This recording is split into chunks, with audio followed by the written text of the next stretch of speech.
Just as a refresher, I did my service learning project on a once-a-week workshop based on the book Designing Your Life by Bill Burnett and Dave Evans at the Clare High School held for seniors.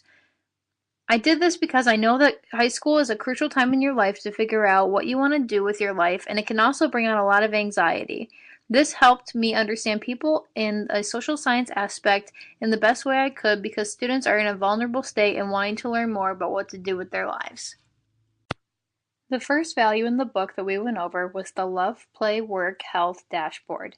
This was an exercise we did in the beginning to help students gauge where they are in their life right now, in order to imagine where they would like to be in the future. This helped them develop a new sense of self-identity, and since we were open with each other within the group, it also helped them to understand everyone else in the group deeper and in comparison to themselves. The next thing that we discussed was the difference between what the book calls a work view and a life view. These two things represent that there is a difference between how you look at your career and how you look at your life as a whole. I emphasized to them that although these two things work in harmony, you have to find the perfect balance of each in order to be content.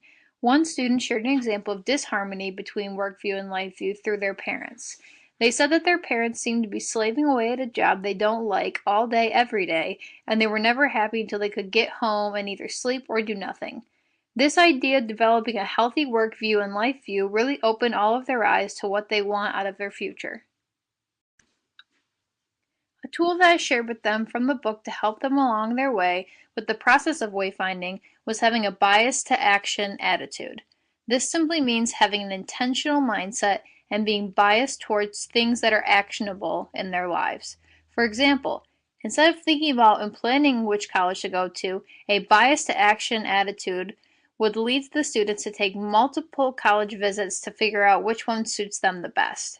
This same idea applies with job shadowing and networking, which I'll discuss in a few minutes.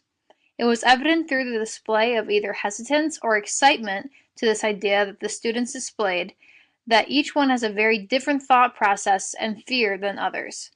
This fitted into the social science branch of psychology because I got to see all the different personalities of each student through this recommended bias to action attitude. They either loved it and agreed with it, or were timid in the beginning to take it on and put themselves out there right away.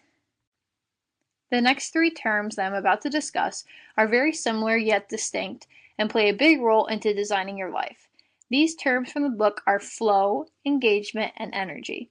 Engagement is the measurement of how engaged or disengaged you feel in your life during a certain activity. I stress to them to take notice of when they feel disengaged, either in school or at work, because that tells a lot about your interests and potential growth from that disengaged situation. Flow is a state in which you are fully engaged in an activity, whether it is work or not, and it matches your skill level just enough to not be too hard or too easy that you're bored. A lot of students describe this moment as what it feels like to be problem solving in an area of their skill or with friends that make time fly by.